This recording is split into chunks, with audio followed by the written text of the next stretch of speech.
morte e ressurreição. Como você enfrenta o homem que estilhaçou o seu mundo?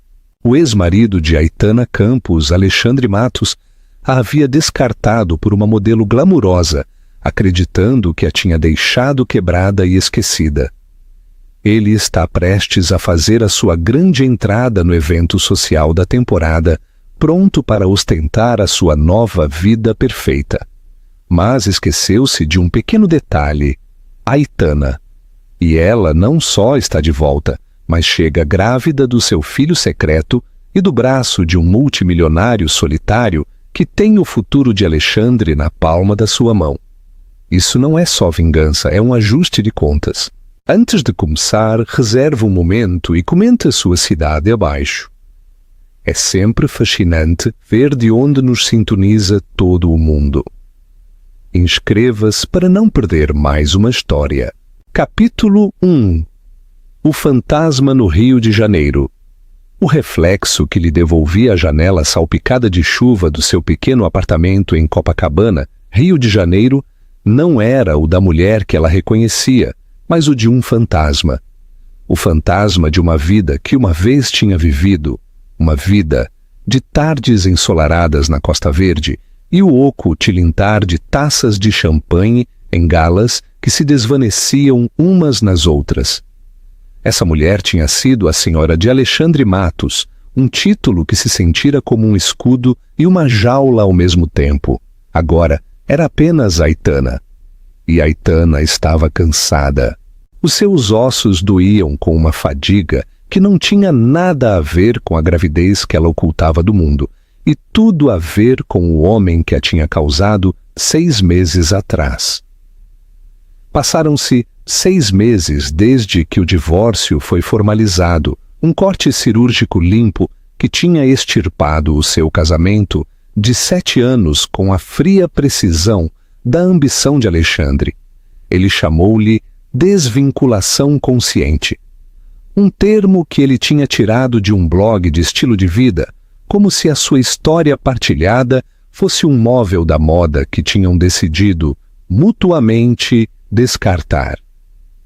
Mas não havia nada de consciente na forma como ele a tinha desmantelado sistematicamente, peça por peça, até que ela foi uma estranha na sua própria pele.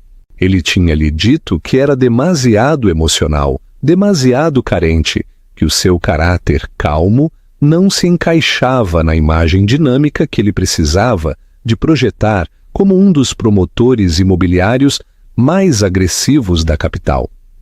Precisava de uma potência, disse ele, uma peça de exibição.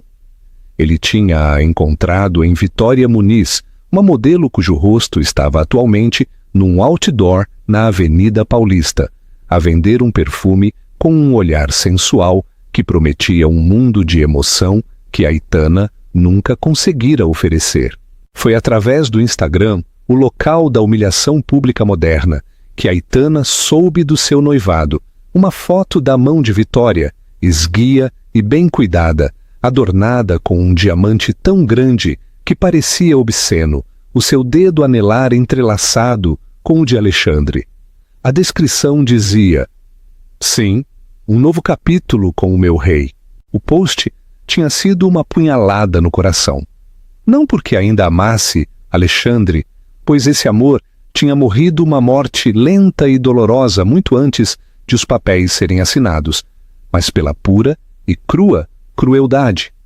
Ele nem sequer tinha tido a decência de lhe dizer ele próprio.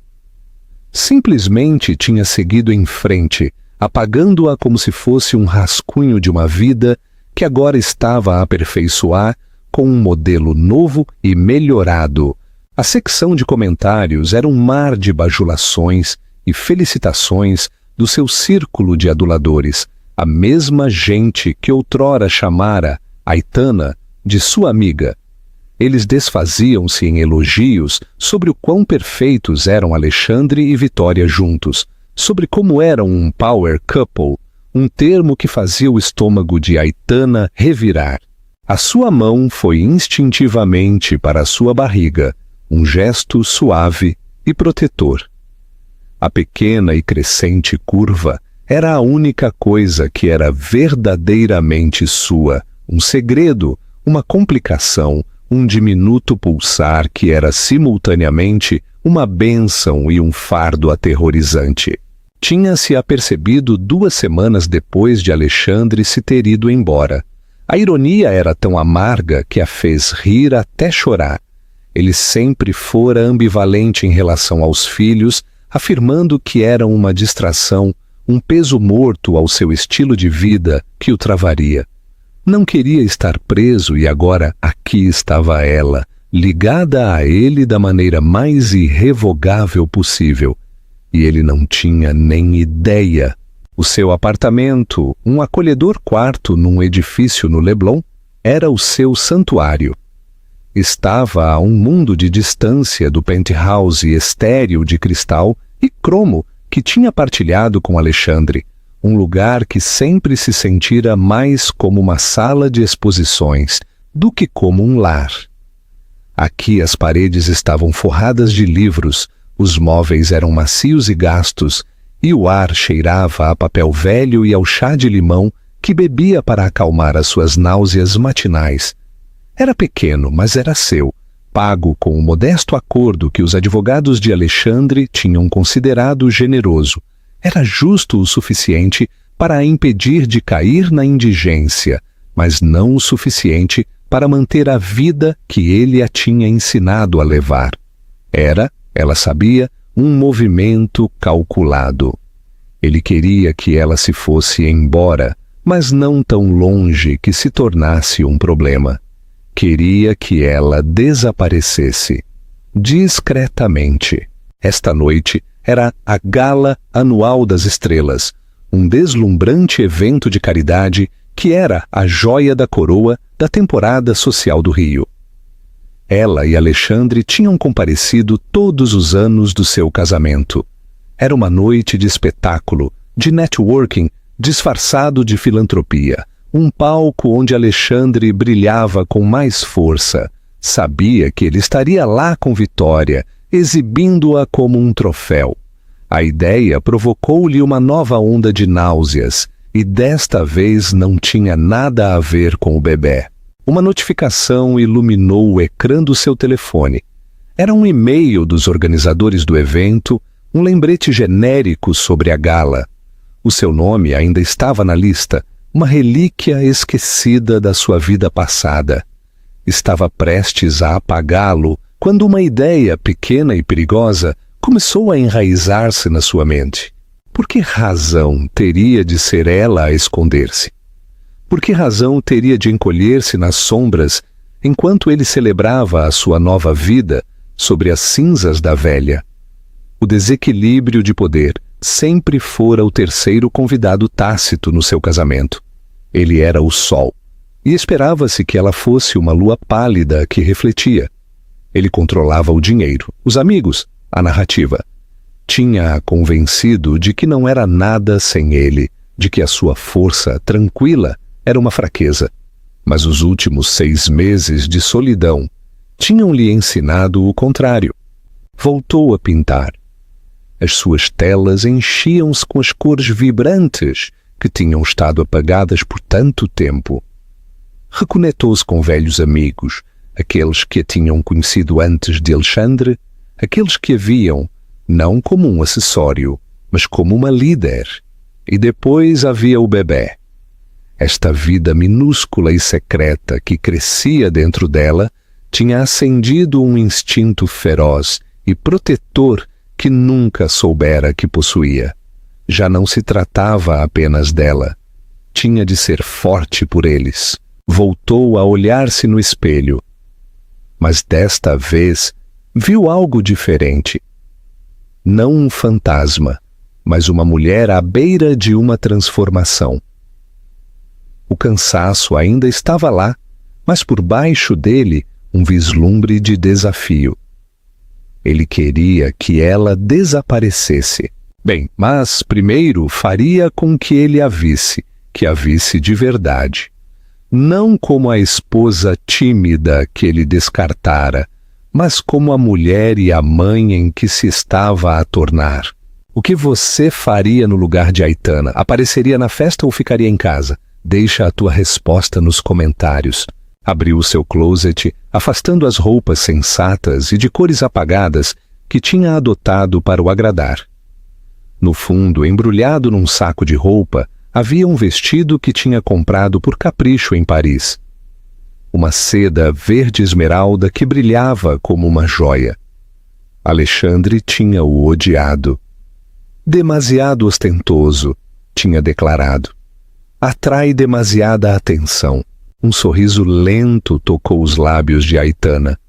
Perfeito, sussurrou para a sala vazia. Iria à gala, não armaria um escândalo, não choraria nem gritaria. Simplesmente apareceria, um fantasma do seu passado, a caminhar para o seu futuro perfeito. E não estaria sozinha, teria o seu segredo, a sua força, o seu vestido verde esmeralda. E talvez, só talvez, isso fosse suficiente. Capítulo 2. A entrada triunfal. O grande salão de baile do Copacabana Palace era uma sinfonia de excesso.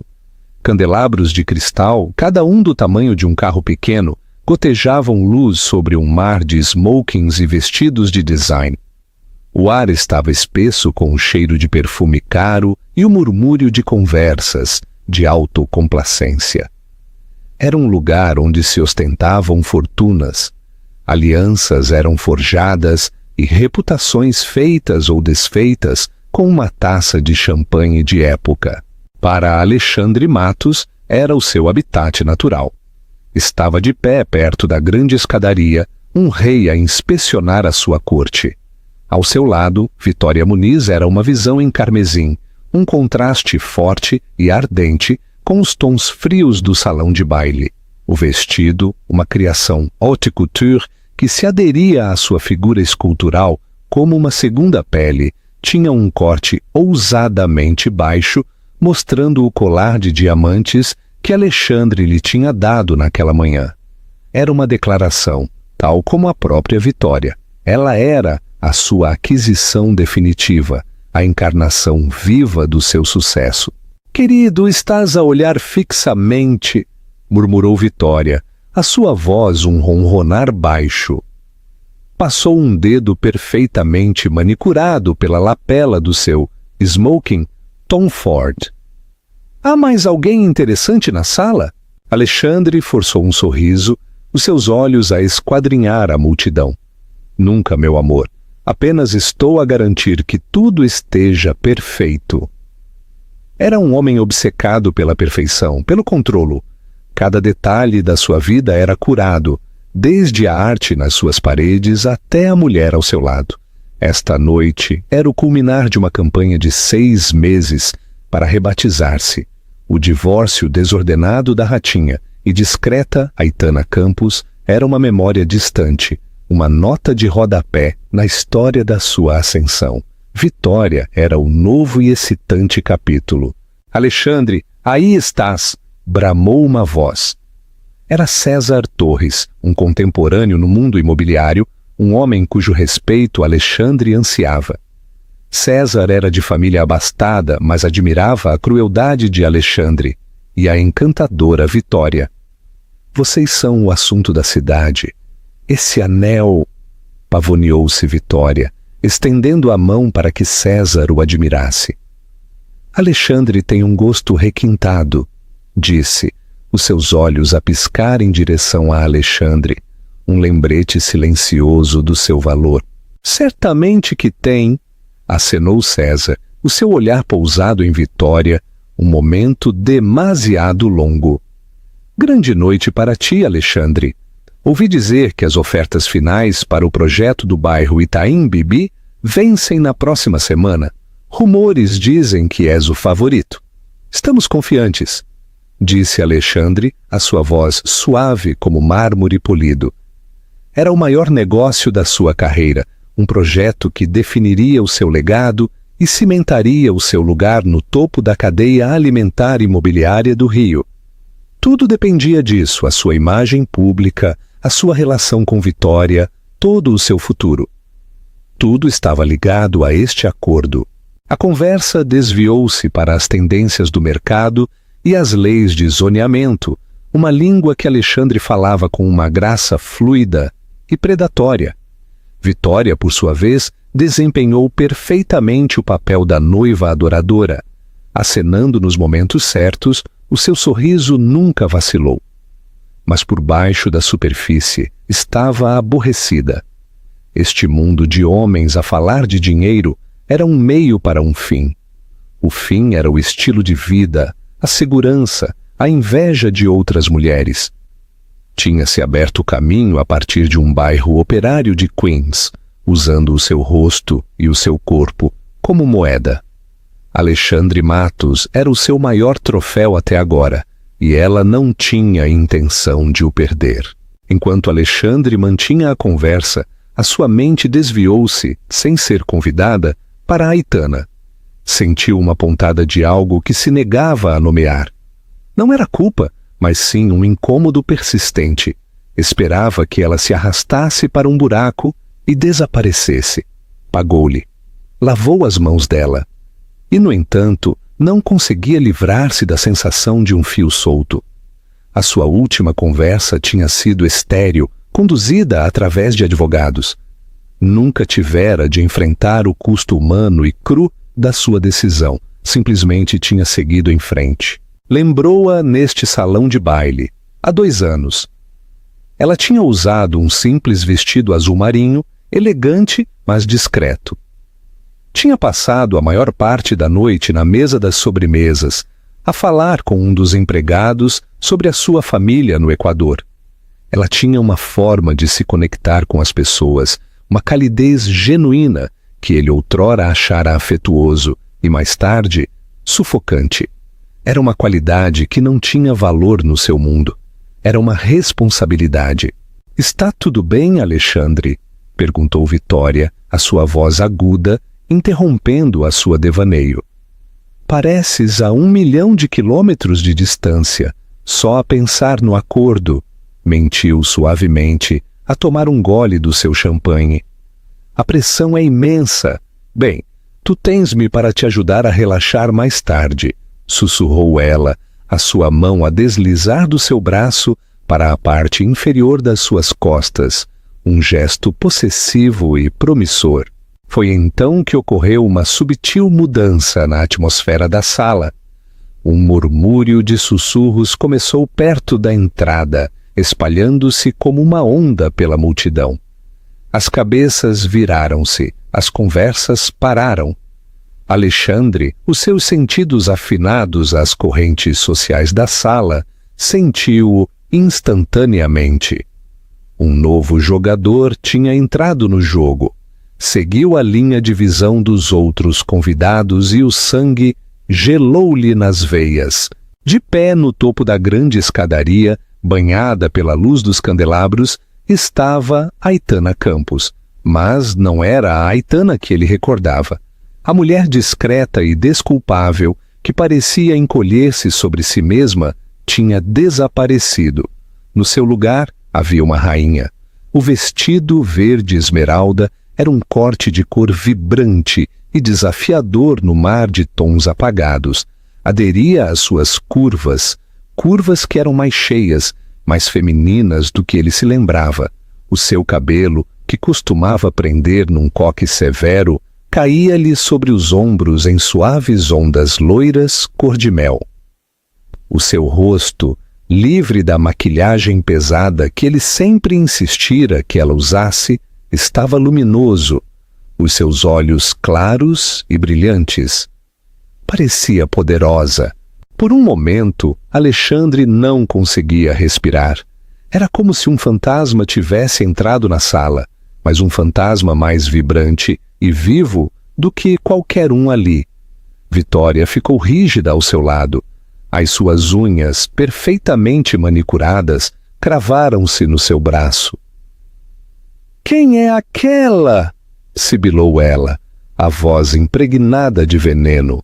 Alexandre não conseguiu responder. Estava paralisado.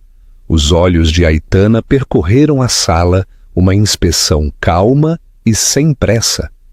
Não estava à procura dele. não parecia estar à procura de ninguém. Simplesmente estava a chegar, e então viu quem estava com ela. A descer as escadas, mesmo atrás dela, a sua mão a pousar ligeiramente na parte inferior das suas costas. Era Guilherme Albuquerque, não César Torres, o contemporâneo imobiliário, mas o seu tio, o Guilherme Albuquerque, o multimilionário solitário e enigmático que tinha construído um império a projetar e vender aviões privados para a elite mundial. Um homem tão rico e poderoso que fazia Alexandre parecer um pequeno proprietário de terras. Guilherme Albuquerque não comparecia a eventos sociais, não cortejava a imprensa. Era uma lenda, um mito, um homem que operava numa estratosfera tão acima da de Alexandre que era apenas concebível. E ele estava com Aitana. A imagem foi um golpe físico. Alexandre sentiu o ar sair dos seus pulmões. A fachada cuidadosamente construída da sua vida perfeita estava a rachar sob o peso desta imagem única e impossível. Aitana, a sua ex-esposa descartada e esquecida, não estava apenas aqui. Ela estava aqui com um homem que podia arruiná-lo com uma única chamada telefônica. O desequilíbrio de poder, aquele que ele tinha cultivado e explorado tão cuidadosamente no seu casamento, tinha acabado de ser revertido da maneira mais pública e espetacular imaginável.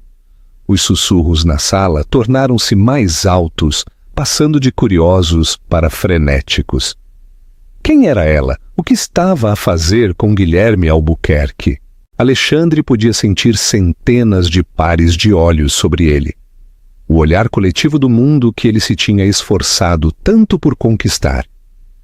Todos estavam à espera para ver o que ele faria, e pela primeira vez na sua vida, Alexandre Matos não fazia a menor ideia. O rei estava no seu castelo, mas a sua fortaleza tinha acabado de ser violada e o fantasma do seu passado estava prestes a cobrar-lhe. O coração de Aitana era um tambor frenético contra as suas costelas. Cada passo na escadaria de mármore parecia aterrorizantemente lento e vertiginosamente rápido. O mar de rostos lá embaixo desvanecia-se num caleidoscópio de julgamento e curiosidade. Podia sentir os seus olhares, os seus sussurros a dissecá-la, a tentar localizá-la na sua rígida hierarquia social. Por um momento, a velha Aitana, a que teria fugido daquele tipo de atenção, ameaçou ressurgir. Hesitou, a sua mão a agarrar a balaustrada fria e ornamentada. Calma, disse uma voz baixa e calma mesmo atrás dela. Apenas respira. Tu tens mais medo deles do que eles de ti. Olhou por cima do ombro para Guilherme Albuquerque. Ele não estava a olhar para a multidão. Estava a olhar para ela, os seus olhos de um surpreendente tom de cinza quente, mantendo uma calma firme e tranquilizadora. Tinham se conhecido há menos de uma hora, nas circunstâncias mais improváveis. Ela tinha chegado à gala sozinha. O seu táxi deixou-a a um quarteirão de distância para evitar a aglomeração de limusines. O ar frio da noite tinha sido um choque depois do calor do táxi, e enquanto descia para o passeio, o seu salto tinha se preso numa grelha. Ela tinha tropeçado, um pequeno e indigno sobressalto e uma pasta dos seus esboços recentes, que tinha trazido consigo, por uma estranha sensação de apoio moral, tinha escorregado da sua mão. Espalharam-se pelo pavimento úmido. Mortificada, ajoelhou-se para apanhar as páginas soltas, as suas mãos a tremer. Foi então que uma mão grande e masculina apareceu na sua linha de visão, a apanhar cuidadosamente um esboço a carvão de um cipreste chicoteado pelo vento. Isto é muito bom, disse a mesma voz baixa. Tens um forte sentido de movimento. Ela tinha olhado para o rosto de Guilherme Albuquerque. não o tinha reconhecido à primeira. Não era o que esperava. Ele estava vestido com um fato preto simples, impecavelmente feito à medida, sem gravata, com o botão superior da sua camisa branca desabotoado. Era mais velho do que ela, talvez no final dos seus 40 anos, com um aspecto rude e curtido que contrastava fortemente com a perfeição polida e de Jim de Alexandre. Tinha linhas à volta dos seus olhos, linhas que falavam de uma vida vivida, não apenas curada. Obrigada, gaguejou ela, as suas bochechas coradas de vergonha. Permita-me, disse ele a apanhar o resto dos esboços. Não a tratou como uma donzela em apuros, mas como uma igual que tinha encontrado uma pequena inconveniência. Devolveu-lhe a pasta. Os seus dedos roçaram os dela. Houve uma sacudidela de calor, de conexão inesperada. "Sou Guilherme", disse ele. O seu sorriso não chegava aos seus olhos, que tinham uma inteligência profunda, quase melancólica. "Aitana", respondeu ela, a sua voz mal um sussurro. Ele olhou-a então, um olhar longo e perscrutador. Não era o olhar predatório a que estava acostumada dos homens do círculo de Alexandre. Era perspicaz, como se pudesse ver para além do vestido esmeralda e do tremor nervoso nas suas mãos, diretamente para o coração dela. "Vais à Gala das Estrelas?" afirmou ele. Não era uma pergunta. Ela acenou com a cabeça. "E você?" Uma sombra de sorriso tocou os seus lábios. Estava a tentar evitá-lo. "Não sou de... isto." Fez um gesto vago em direção à opulenta entrada da praça. "Mas tenho uma obrigação com o meu sobrinho, César. Ele insiste que a minha presença lhe dá alguma substância", disse a palavra com uma autocrítica irônica que ela achou instantaneamente encantadora. "Eu entendo", disse ela, e realmente o fez. "Eu também não sou de isto." "Então por que estás aqui, Aitana?" perguntou ele, o seu olhar direto a cortar a pretensão. Pôde ter mentido. Pôde ter oferecido uma desculpa educada e sem sentido. Mas algo nele, a sua calma intensidade, a sua falta de julgamento, fê-la querer dizer a verdade. "Estou aqui para recordar-me que existo", disse ela. As palavras saíram mais fortes do que pretendia. Ele acenou lentamente com a cabeça, um lampejo de compreensão nos seus olhos cinzentos. Uma causa digna. Olhou do seu rosto para a entrada, depois de volta. "Ninguém deveria ter que travar essa batalha sozinho. Permitir-me-ias ser o teu acompanhante?" A oferta foi tão inesperada, tão absurda, que quase se pôs a rir. Guilherme Albuquerque, o multimilionário solitário, a oferecer-se para ser o seu acompanhante. Mas não era um gesto de pena. Sentiu-se como uma aliança, um pacto espontâneo e tácito entre duas pessoas que se sentiam como estranhas no interior. "Eu não acho que saibas no que te estás a meter", disse ela, pensando em Alexandre, em Vitória, na inevitável explosão. "Pelo contrário", disse ele, baixando um pouco a voz. "Acho que tenho uma ideia muito boa, e não me ocorre nada que prefira fazer esta noite do que interromper a narrativa previsível." Estendeu-lhe o braço. "Vamos." E assim ela aceitou. Entrar na praça ao braço de Guilherme Albuquerque sentiu-se como entrar numa realidade alternativa. Os porteiros, que mal a tinham olhado quando passou por eles momentos antes, agora inclinavam a cabeça com deferência. Os sussurros começaram de imediato. Agora, a descer a escada, a sua mão era uma presença quente e firme nas suas costas, uma âncora silenciosa no mar turbulento do Gala. Guiou-a pelos últimos degraus e até ao piso principal. A multidão abriu-se para eles como por magia. O murmúrio da conversa regressou. Mas agora era diferente, carregado de uma nova e elétrica energia. Todos os olhos estavam postos neles. O teu ex-marido, suponho, murmurou Guilherme, o seu olhar fixo num ponto por cima do seu ombro. O homem do smoking Tom Ford, que parece que acabou de ver um fantasma. Aitana não precisou de olhar. Podia sentir o olhar de Alexandre como um toque físico, quente e zangado. Esse é ele, confirmou ela, a sua voz surpreendentemente firme. E a mulher que parece que está prestes a partir uma taça de champanhe com a força do seu aperto. A sua noiva Vitória, já vi, disse Guilherme. Guiou-a até ao bar, os seus movimentos sem pressa, deliberados. Estava a criar um espaço para ela, uma bolha protetora no meio do caos. Pediu-lhe uma água com gás com limão e um uísque só para ele. Não tentou conversar, simplesmente ficou com ela, a sua presença uma declaração silenciosa de apoio.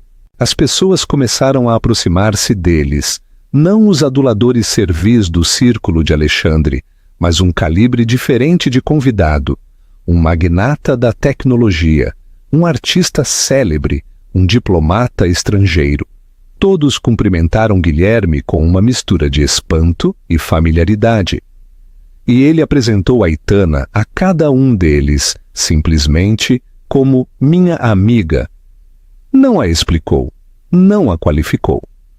Apresentou-a como uma pessoa de valor por direito próprio.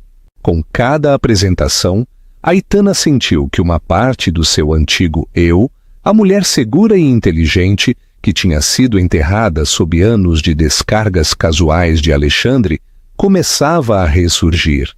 Viu-se a falar da sua arte, do seu amor pela literatura italiana, das suas viagens. Não era apenas a ex-esposa de Alexandre Matos, era Aitana. Arriscou espreitar para o outro lado da sala. Alexandre ainda estava lá, cravado no lugar, Vitória agarrada ao seu braço como uma trepadeira. Ele estava preso, e sabia-o. Não podia aproximar-se dela sem reconhecer Guilherme Albuquerque, e não podia ignorá-la sem parecer fraco. O seu mundo cuidadosamente controlado estava a sair do eixo. Guilherme seguiu o seu olhar.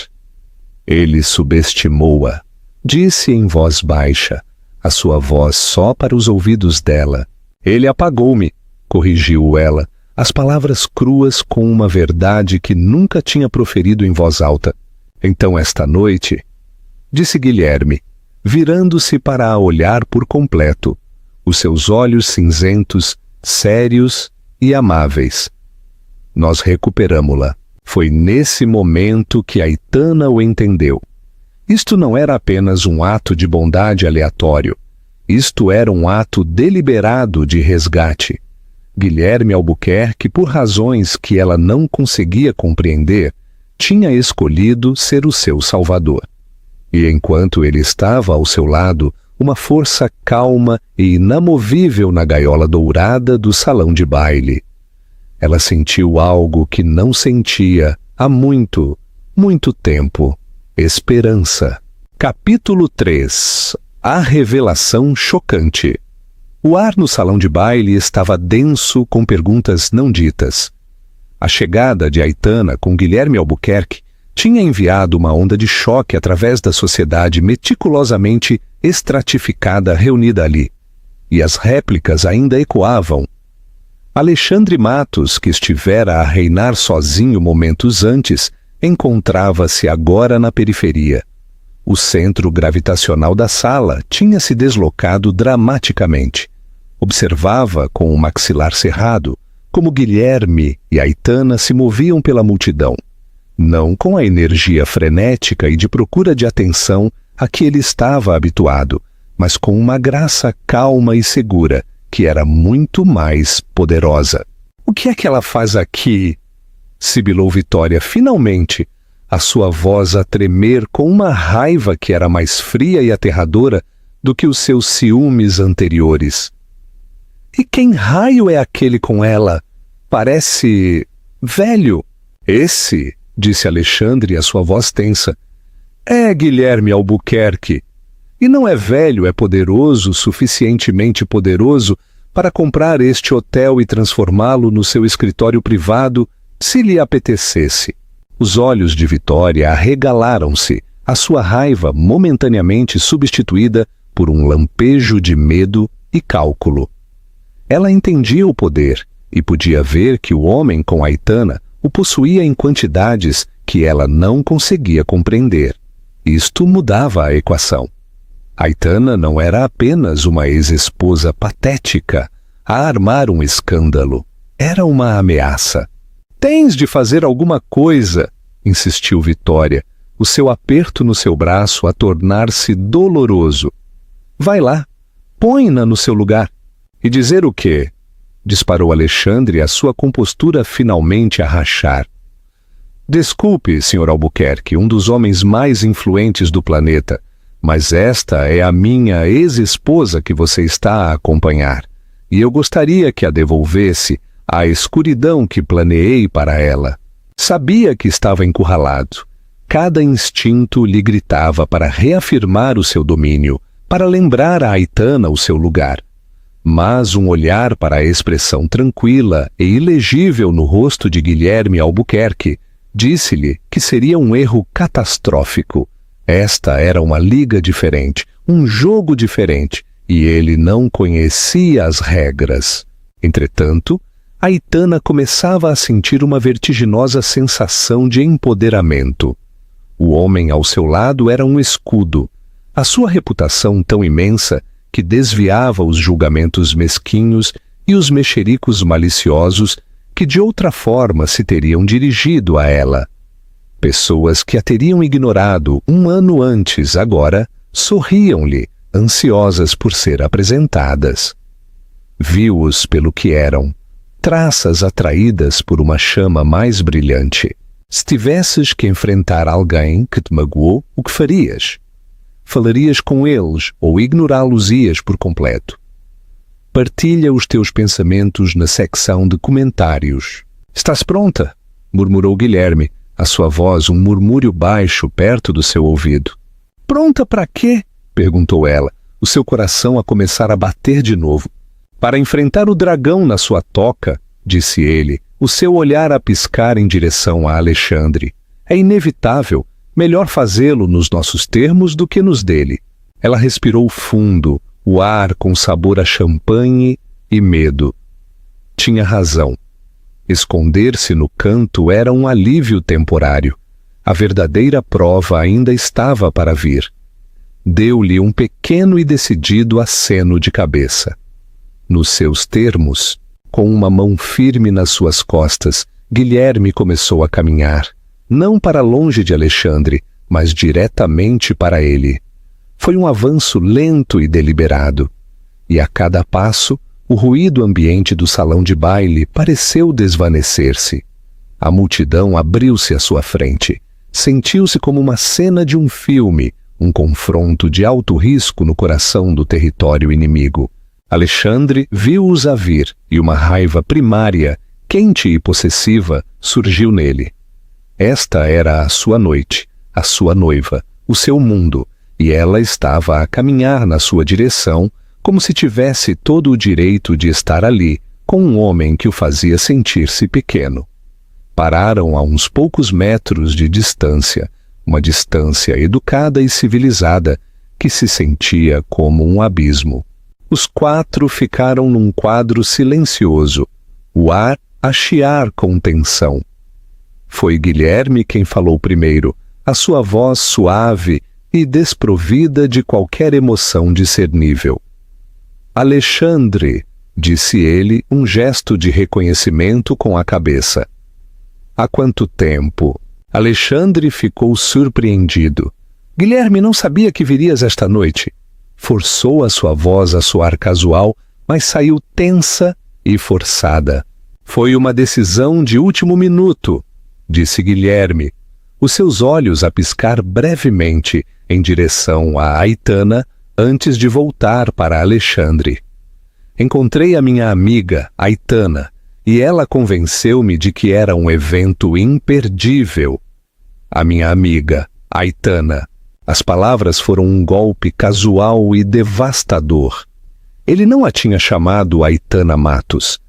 Tinha-a reivindicado, não como uma posse, mas como uma igual, uma amiga.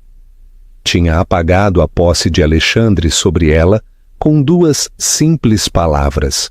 Os olhos de Alexandre finalmente encontraram os de Aitana. Tinha esperado ver dor, ou raiva, ou desespero.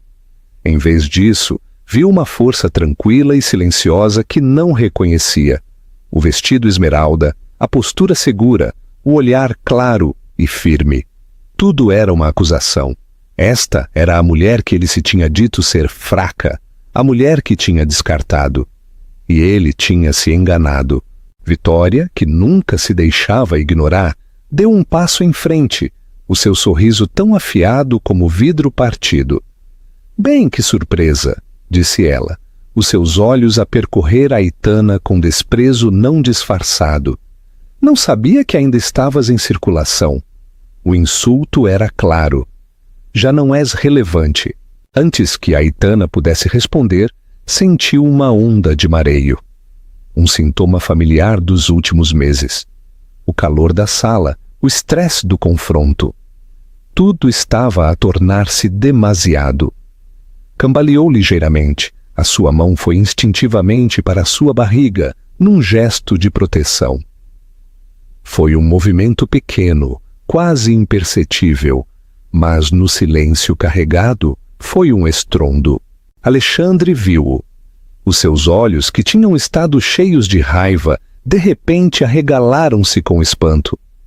O seu olhar desceu do seu rosto para sua mão, a repousar na suave curva do seu abdômen, uma curva que o vestido de seda já não podia ocultar por completo. A soma era simples, brutal e inegável. 6 meses desde o divórcio, o momento era perfeito. O sangue desapareceu do seu rosto. A raiva, os ciúmes, o orgulho ferido, tudo se evaporou, substituído por uma única e cataclísmica realização. Um bebê, o seu bebê. Vitória viu a expressão no seu rosto e seguiu o seu olhar. Os seus lábios perfeitamente pintados abriram-se num ó silencioso de choque, a sua mente acelerada. Um bebê, um vínculo permanente e inquebrável entre Alexandre e esta mulher que se tinha esforçado tanto para suplantar. Era uma complicação que não tinha antecipado, uma ameaça aos seus planos cuidadosamente elaborados. O seu próprio mundo, cuidadosamente construído, começou a cambalear. Guilherme, que tinha visto o gesto e entendido a sua implicação instantaneamente, aproximou-se de Aitana, a sua mão, uma presença firme e de apoio no seu braço. Não disse uma palavra. Não tinha que o fazer. A sua postura protetora era uma declaração. O silêncio prolongou-se, espesso e sufocante. A revelação tinha acontecido, mas não era a que ninguém tinha esperado. Não se tratava do vestido, ou do multimilionário, ou do triunfo social. Tratava-se deste segredo, desta nova vida que acabava de ser exposta no centro do deslumbrante salão de baile. Aitana olhou para Alexandre, para o choque cru no seu rosto, para o horror que amanhecia nos seus olhos. Pela primeira vez em toda a noite, sentiu um lampejo de pena por ele. Ele pensara que tinha o controlo, que era o dono do seu universo, mas naquele único e silencioso momento, ele tinha perdido tudo. Tinha descartado a coisa mais preciosa que jamais teve, e nem sequer o sabia. Ela tinha vindo aqui esta noite para o recordar que existia, mas tinha feito muito mais. Tinha-lhe mostrado um futuro que ele nunca poderia ter, um legado que tinha descartado sem o saber. E enquanto estava ali, flanqueada pelo seu improvável salvador, a sua mão a pousar sobre o segredo que agora todos partilhavam, soube, com uma certeza, que se assentou profundamente nos seus ossos, que tinha vencido não só a batalha da noite, mas a guerra pela sua própria vida. Você acha que Alexandre se arrependeu sinceramente? Partilhe as suas opiniões na secção de comentários e dê um like a este vídeo. Capítulo 4. A escalada de poder. O rasto da silenciosa revelação não foi uma explosão ruidosa, mas sim uma mudança silenciosa e sísmica que reorganizou todo o paisagem social do salão de baile. Os fios invisíveis de poder, influência e respeito que mantinham a sala unida começaram a quebrar-se e a reformar-se, criando um novo e inquietante padrão. Alexandre Matos, que tinha estado no centro da teia, de repente encontrou-se a pendurar-se num fio esfarrapado. O momento foi interrompido por César Torres, que, alheio ao drama de alto risco que acabara de se desenrolar, se aproximou com um sorriso largo e distraído. Tio Guilherme sabia que virias, e Alexandre, meu amigo, deu-lhe um aperto de mão. Um gesto que fez Alexandre encolher-se. Todos se conhecem? Que mundo pequeno! Guilherme usou a interrupção a seu favor. César, disse ele, a sua voz calma e firme, atraindo a atenção do quadro congelado. Só estava a felicitar Alexandre pelos seus próximos projetos. Virou-se para a Aitana. Acho que a todos nós beneficiaria um pouco de ar fresco. Apetece-te um passeio no terraço? Era uma despedida, educada e absoluta. Estava a retirar a Aitana da situação, a sinalizar que a conversa tinha terminado. A Aitana, agradecida pela fuga, acenou levemente. Adoraria, disse ela, a sua voz um pouco sem fôlego, enquanto Guilherme a guiava, a sua mão ainda firmemente no seu braço. Um murmúrio percorreu os convidados próximos. Tinham visto o rosto de Alexandre, o choque de Vitória, o gesto de Aitana. As peças encaixavam-se, e o boato espalhou-se como pólvora, alimentado pela embriagadora combinação de escândalo, gravidez e o envolvimento do enigmático Guilherme Albuquerque. Deixados para trás, Alexandre e Vitória eram uma ilha de silêncio atônito. A bolha protetora da sua perfeição percebida tinha estourado. Um bebê, sibilou Vitória finalmente, a sua voz a tremer com uma raiva que era mais fria e aterradora do que os seus ciúmes anteriores.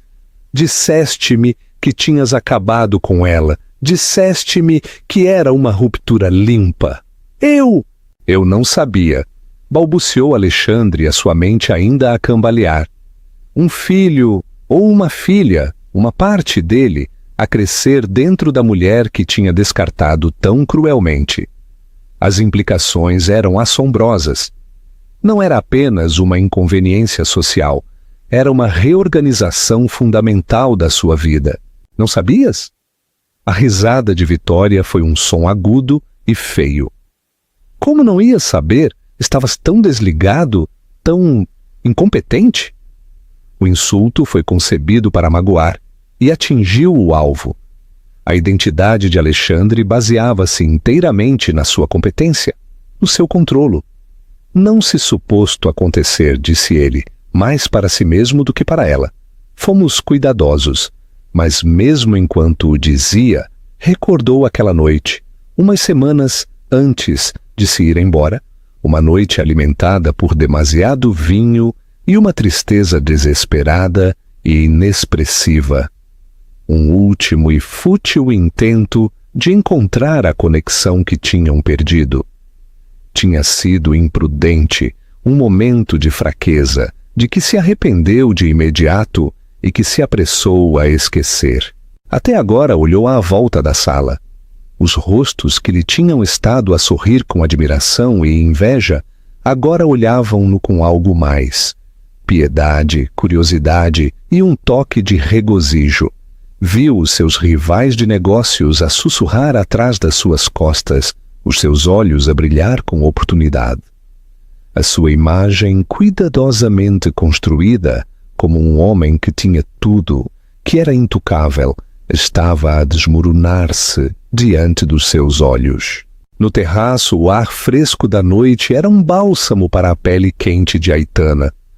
Os sons distantes da cidade eram um contraponto relaxante ao frenético bater do seu coração. "Estás bem?" perguntou Guilherme, a sua voz suave. Levou-a para um canto tranquilo, protegido do salão de baile por uma grande figueira em vaso. "Acho que sim", disse ela, a tomar uma respiração profunda e trêmula. Não queria que tivesse acontecido assim, a revelação. Às vezes, as declarações mais eficazes são aquelas que não planeamos, observou, o seu olhar a perscrutar o seu rosto. Ele não sabia. Ela abanou a cabeça. Um sorriso amargo tocou os seus lábios. Não. Deixou muito claro que não queria uma família. Teria complicado a sua marca, disse Guilherme simplesmente, mas com uma finalidade que ressoou com a verdade. Sua perda. Tirou o casaco do fato e colocou-o sobre os ombros dela. Estava morno e cheirava debilmente a cedro e uísque.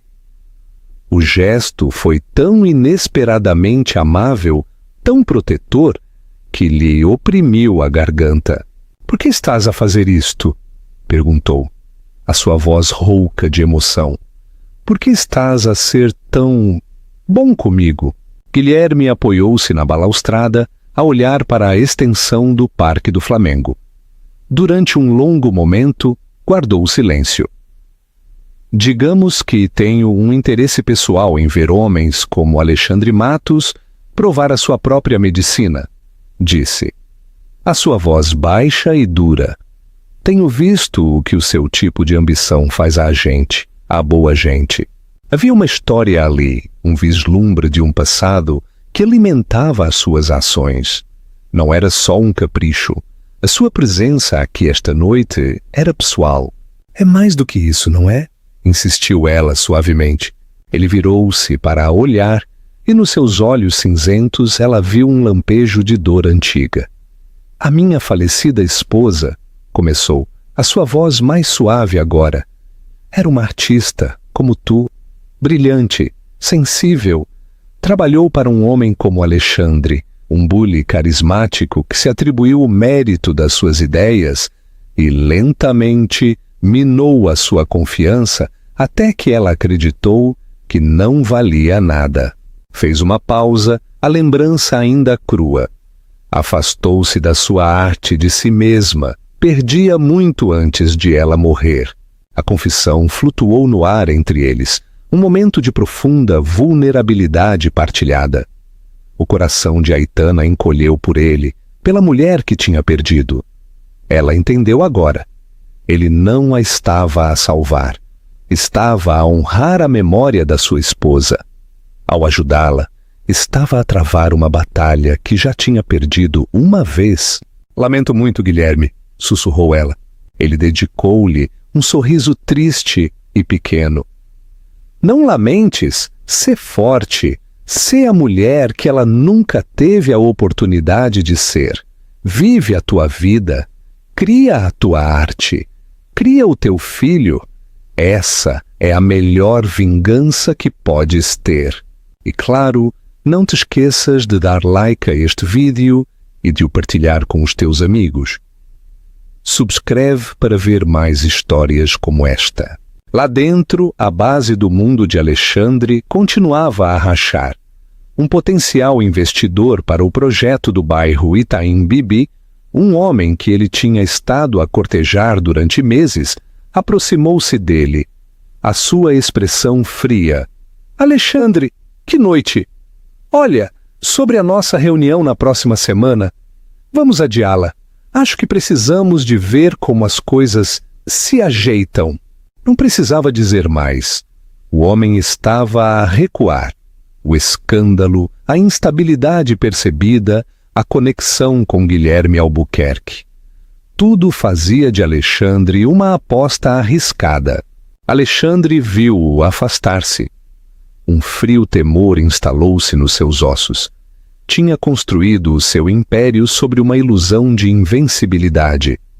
Mas a ilusão tinha se ido, e tudo o que restava era um homem de pé entre as ruínas da sua própria criação, a ver a sua ex-esposa, a mãe do seu filho desconhecido, a ser consolada por um homem que tinha o poder de terminar a demolição.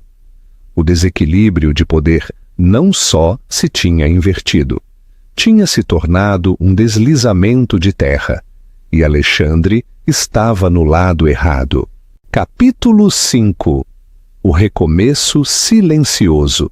Nos dias que se seguiram à gala, um estranho silêncio desceu sobre a vida de Aitana, um marcado contraste com a tempestade que tinha desencadeado.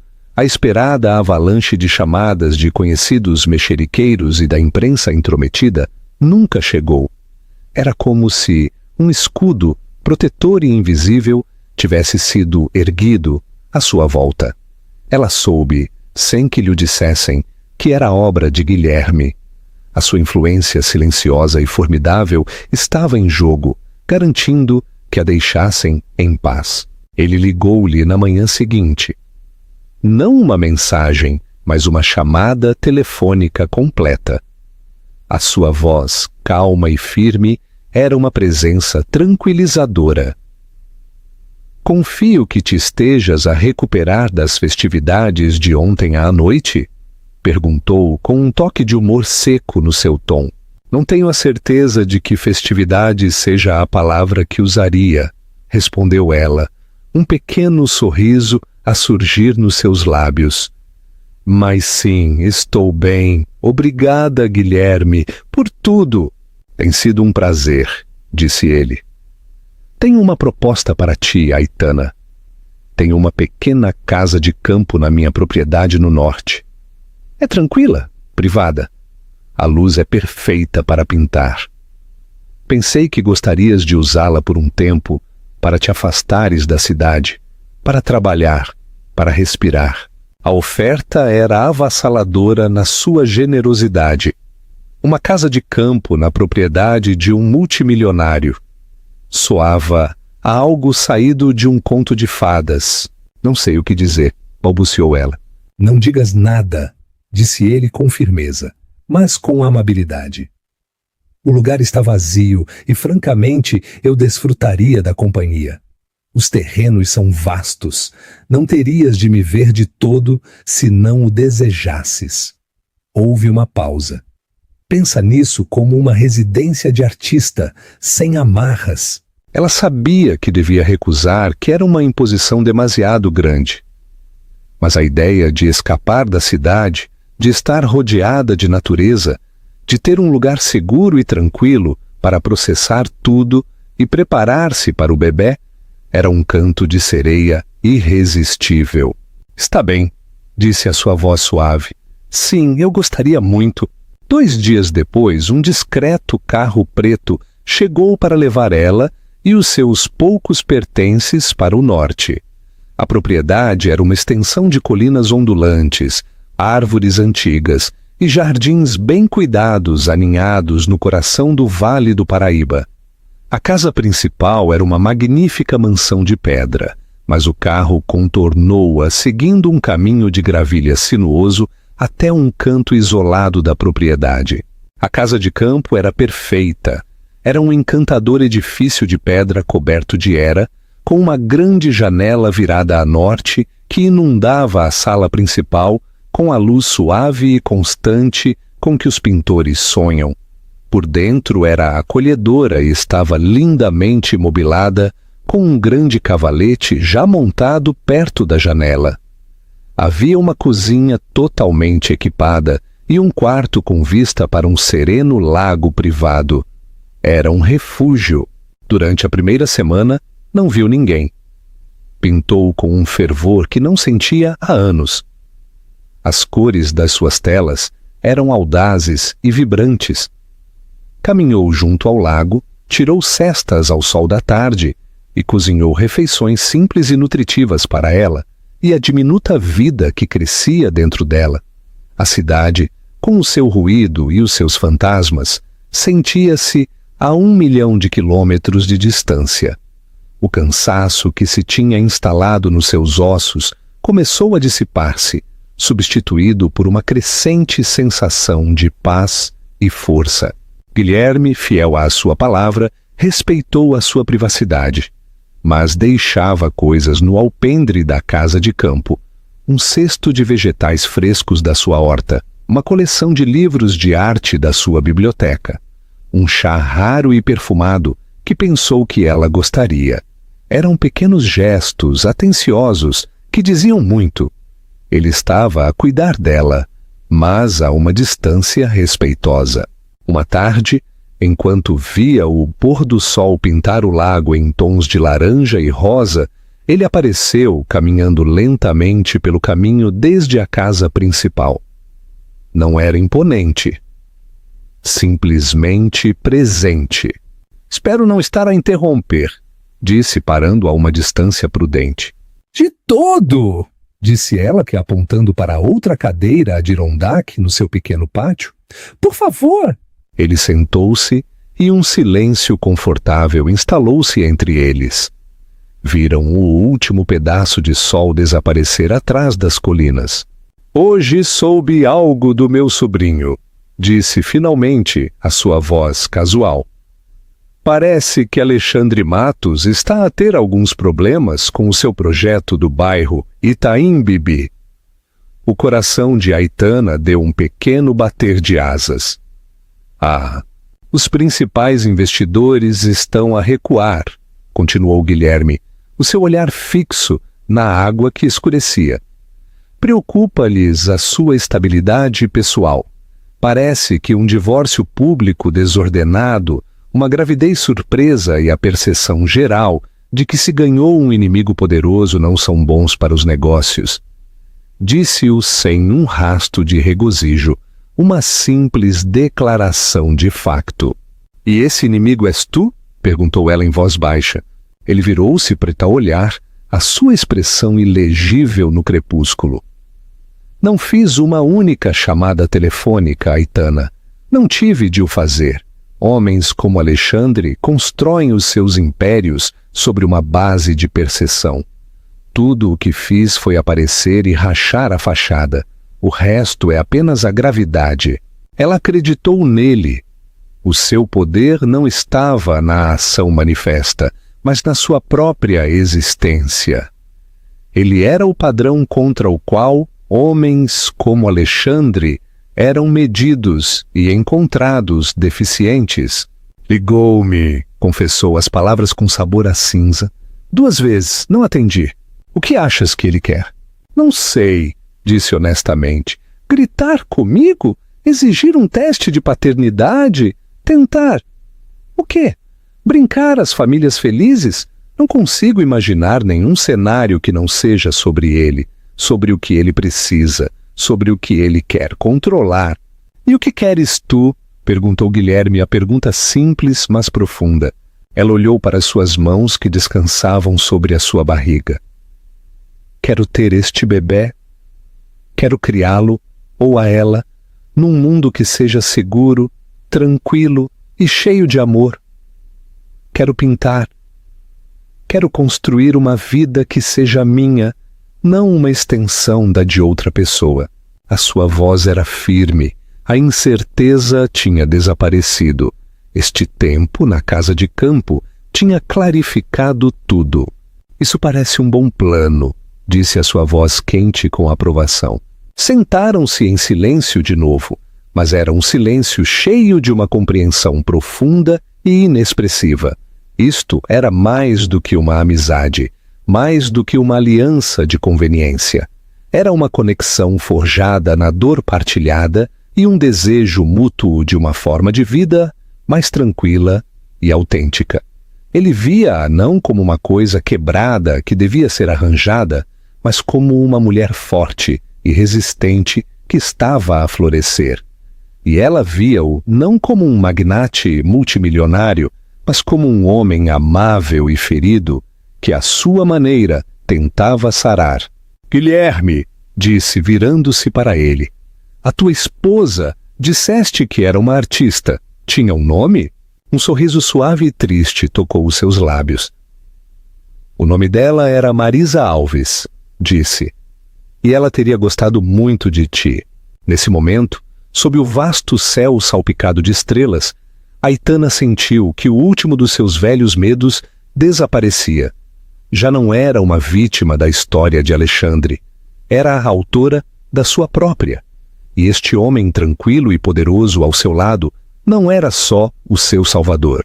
Era o primeiro personagem no seu novo capítulo. A tranquila aliança tinha se convertido num vínculo tranquilo e profundo. Capítulo 6. O preço do ego. Alexandre Matos era um homem à deriva entre os restos da sua própria vida. O negócio do bairro Itaim Bibi, o que estava destinado a ser a sua coroação, tinha desmoronado. Os investidores, assustados pela instabilidade que o rodeava, tinham recuado, citando vagas preocupações do mercado, que eram uma referência mal velada à sua espetacular implosão social. O seu nome, outrora sinônimo de sucesso, agora era sussurrado em tons de pena e desprezo nas salas de reuniões e nos clubes de campo que frequentava. Que Vitória, a sua noiva ardente e ambiciosa, tinha se convertido numa criatura de raiva, fria e latente. O sonho em que ela tinha embarcado, a vida, de luxo sem esforço e supremacia social, estava a embaciar diante dos seus olhos. O diamante no seu dedo sentia-se menos como uma promessa e mais como um prêmio de consolação por um negócio que tinha corrido mal. O seu magnífico penthouse, outrora um símbolo do seu poder, agora sentia-se como uma gaiola dourada. O silêncio entre eles era espesso, com acusações não ditas. Mas não era a perda do negócio ou a fúria de Vitória. O que atormentava as noites de insônia de Alexandre era a imagem de Aitana. Aitana, de pé na escada com aquele vestido esmeralda, a sua mão na sua barriga, o seu filho, uma vida que ele tinha criado e abandonado sem pensar. Ele tinha tentado racionalizá-lo, enquadrá-lo como um problema que tinha de ser gerido. Tinha mandado os seus advogados redigir cartas, exigir testes de paternidade, oferecer acordos, mas Aitana tinha se recusado a participar. As suas chamadas iam para o correio de voz. Os seus e-mails não eram respondidos. Os seus advogados encontraram um muro de silêncio educado, mas impenetrável, de uma equipa legal que em breve descobriu que estava a ser paga por Guilherme Albuquerque. A falta de controlo estava a deixá-lo louco. Ele, Alexandre Matos, que tinha orquestrado cada aspecto da sua vida com uma precisão impiedosa, agora era completamente impotente. Foi excluído, ignorado, considerado irrelevante no evento mais importante da sua vida. O desespero arranhou-o, uma emoção crua e desconhecida. Tinha de haver, tinha de falar com ela. Para entender, ele nem sequer sabia o que. Reclamar algo? Pedir desculpa? Os motivos eram uma confusão na sua cabeça, um coquetel tóxico de ego, arrependimento e um estranho lampejo nascente de instinto paternal. Descobriu onde ela estava por um ex-empregado descontente da propriedade de Albuquerque, um homem que estava feliz por trocar informação por um grosso envelope de dinheiro vivo. O conhecimento de que ela vivia sob a proteção de Guilherme numa casa de campo nas suas terras foi outra punhalada no seu orgulho já ferido. Conduziu para norte numa tarde cinzenta e chuviscosa, o clima uma combinação perfeita para o seu estado de espírito. Não tinha um plano, estava a operar por puro impulso, uma forma de ser que tinha desprezado nos outros há muito tempo. Passou ao lado da porta principal, estacionou o seu carro numa estrada lateral e abriu caminho através do bosque, sentindo-se como um intruso. Encontrou a casa de campo facilmente, uma coluna de fumo a sair da sua chaminé. Parecia um postal, uma imagem de tranquilidade doméstica que se sentia como uma afronta pessoal. Viu-a através da grande janela. Estava de pé num cavalete, de costas para ele, completamente absorta no seu trabalho. Usava um simples avental manchado de tinta, o seu cabelo preso sem apertar. A sua barriga era uma curva proeminente e perfeita debaixo do tecido. Estava linda, mais linda do que ele a tinha visto alguma vez. Havia uma paz nela, uma serenidade autônoma que ele lhe tinha roubado e que ela tinha encontrado de novo, sem ele. Observou-a durante muito tempo, uma tempestade de emoções conflituosas a fervilhar dentro dele. Viu a mulher com quem se tinha casado, a alma tranquila e gentil, que outrora amara antes que a sua ambição o envenenasse tudo. Viu a mãe do seu filho. Finalmente, saiu do bosque e dirigiu-se para o caminho. O ranger dos seus sapatos na gravilha fê-la virar-se. Os seus olhos arregalaram-se, não com medo, mas com uma decepção, cansada e profunda. Não a surpreendeu vê-lo. Parecia ter estado à espera disto, deste último e desesperado ato. Ela não o convidou a entrar.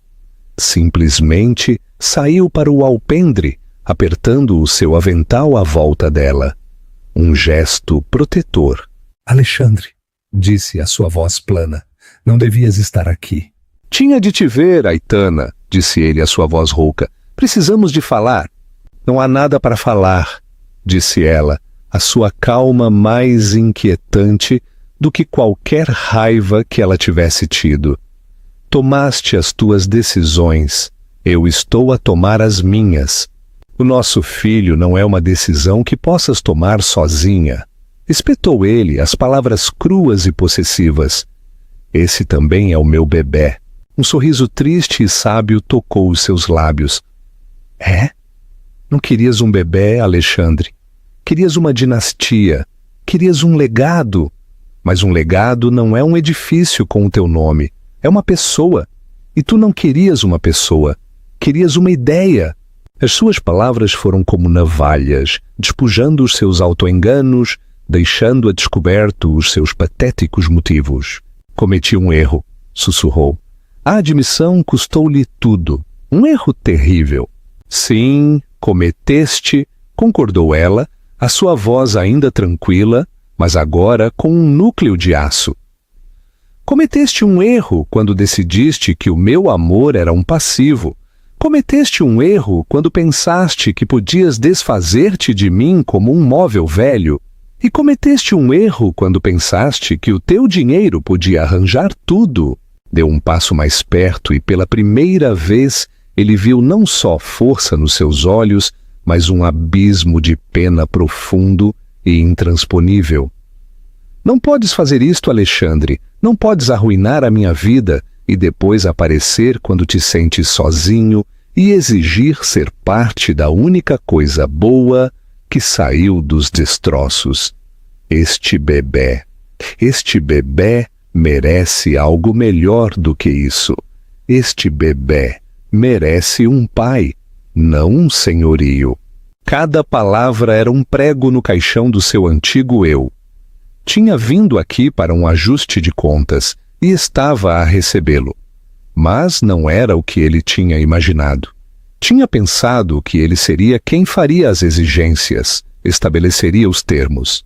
Em vez disso, ele era quem estava a ser julgado e estava a ser encontrado deficiente. O que queres de mim? Perguntou a sua voz a quebrar-se. Dinheiro? Um contrato? Nomeia? Quero que te vás embora, disse ela simplesmente. Quero que voltes para a tua vida, para a Vitória, para o teu penthouse de cristal, e quero que nos deixes em paz. Isso é tudo o que sempre quis. Foi então que apareceu outra figura, a caminhar pelo caminho desde a casa principal. Guilherme Albuquerque. Não se apressou, não estava zangado, simplesmente se aproximou e parou ao lado de Aitana, uma presença silenciosa e inamovível.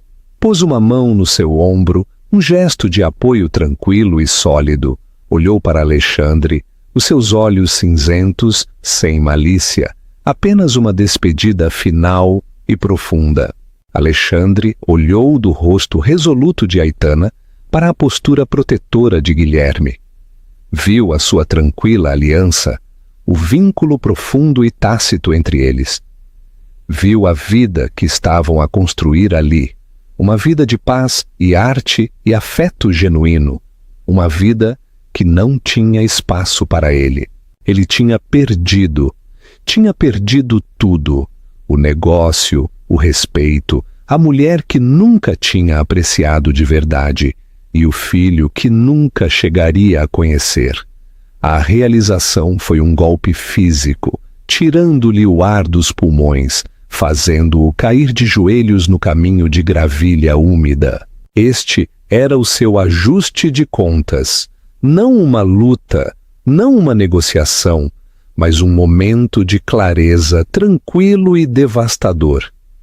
Ele era o fantasma agora, a figura irrelevante de um passado que tinha seguido em frente sem ele.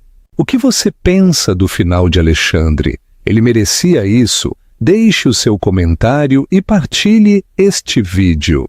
Levantou a vista para a mulher a quem tinha agravado, a mãe do seu filho, e nos seus olhos não viu ódio, mas sim uma libertação final e dilacerante. Por fim, era livre dele, e ele estava completo, irrevogável e sozinho. Capítulo 7. O legado de Elias. 6 meses depois, a primeira neve da temporada estava a cair, cobrindo o Vale do Paraíba com uma camada de branco imaculado. Da janela da sua casa de campo, agora oficialmente o seu lar, Aitana Campos observava os flocos preguiçosos e grossos a cair. O seu filho recém-nascido, Elias, dormia profundamente nos seus braços. Era perfeito. Tinha a sua natureza tranquila e tinha, de o admitir, um tufo de cabelo escuro que era puramente de Alexandre.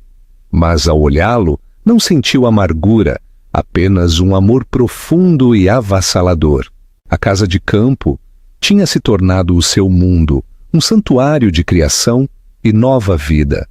As paredes estavam cobertas com as suas telas, paisagens vibrantes e emocionais que pareciam palpitar com vida própria.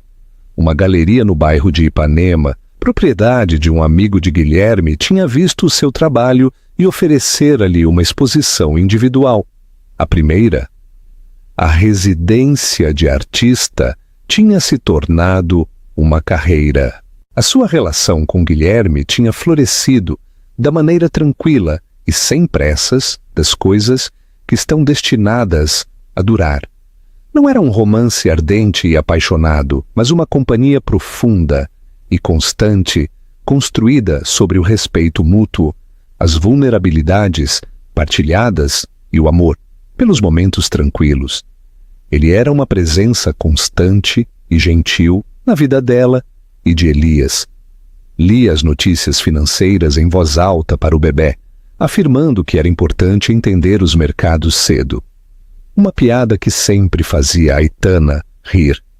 Sentava-se durante horas no seu estúdio, a vê-la pintar, contente por estar simplesmente na sua presença. Não estava a tentar substituir o pai de Elias.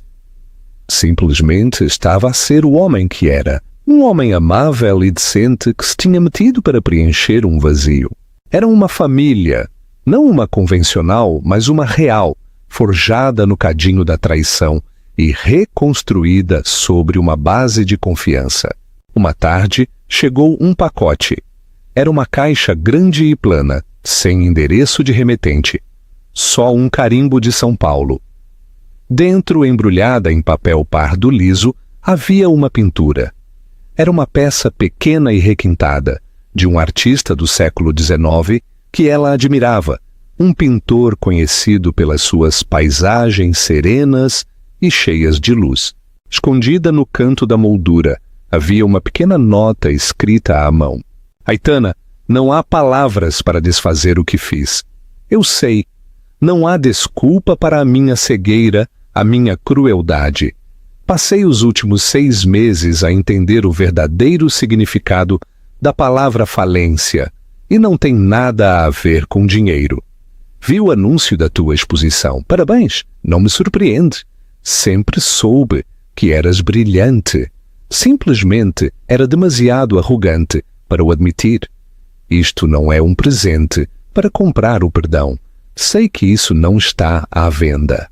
Pensa nisso como uma desculpa pequena e inadequada, um pagamento inicial de uma dívida que nunca poderei saldar.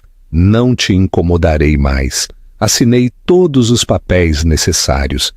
Os meus advogados entrarão em contato com os teus para organizar a pensão de alimentos da criança, que será colocada num fundo fiduciário que só tu controlarás. Ele deveria ter tudo. Ele merece. Espero que tenha o teu coração. Sempre foi a melhor parte de ti. Alexandre. Aitana leu a nota 2 vezes, a sua mão a tremer ligeiramente. Era a primeira vez que tinha notícias dele desde aquele dia no caminho de Gravilha.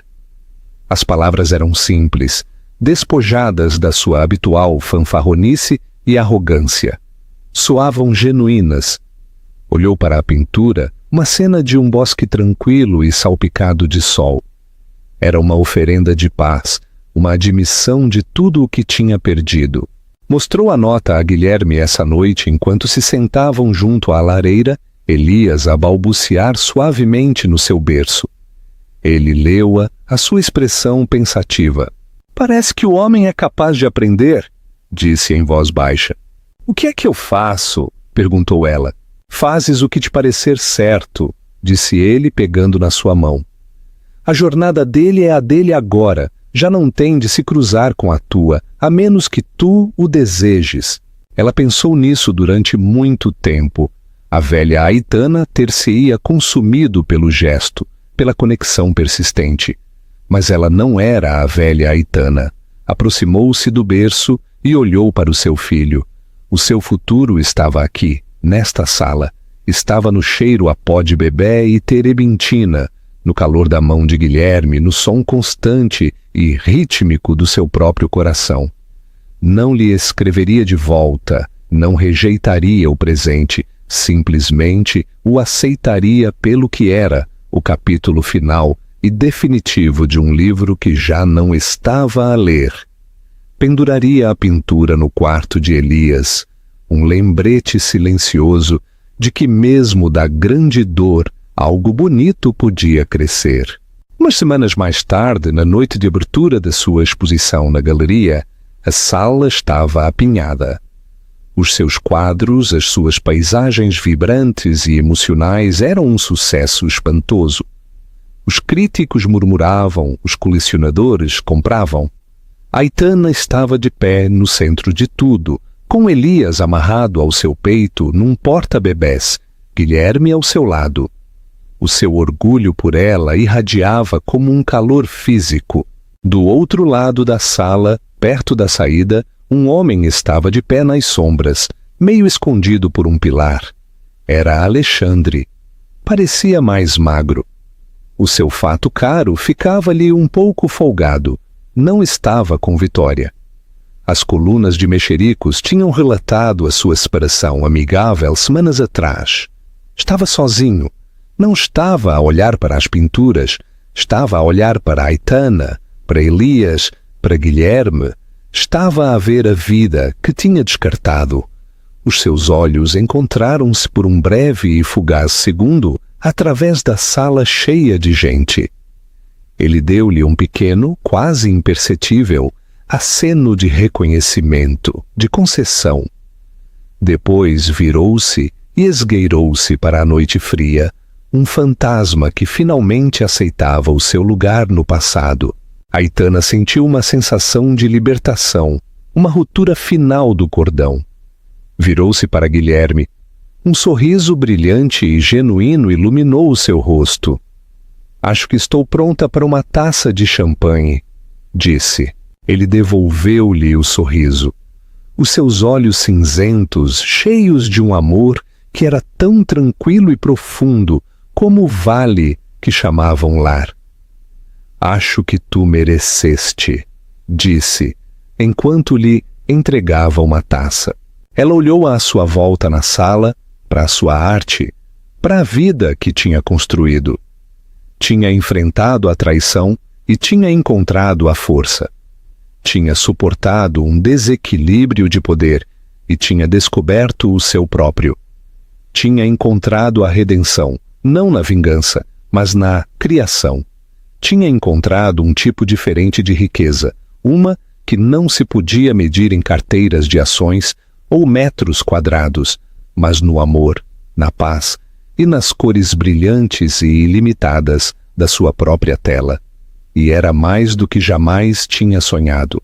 E aí o tens, a incrível jornada de Aitana Campos, de ex-esposa de coração partido, a uma mulher poderosa que recuperou a sua vida nos seus próprios termos. É uma história que demonstra que a melhor vingança não é ruidosa e chamativa, mas sim que se encontra na força tranquila, nas alianças inesperadas e na coragem para construir um novo futuro a partir das cinzas do passado. Se a história de Aitana de resiliência, redenção e encontrar o amor no lugar mais inesperado tocou o teu coração, por favor, não aguardes para ti. Dá like, partilha este vídeo com alguém que precise de um lembrete da sua própria força e certifica-te de subscrever o nosso canal para mais histórias emotivas que parecem a vida real. O teu apoio significa o mundo e ajuda-nos a trazer-te mais conteúdo como este. Obrigada por assistir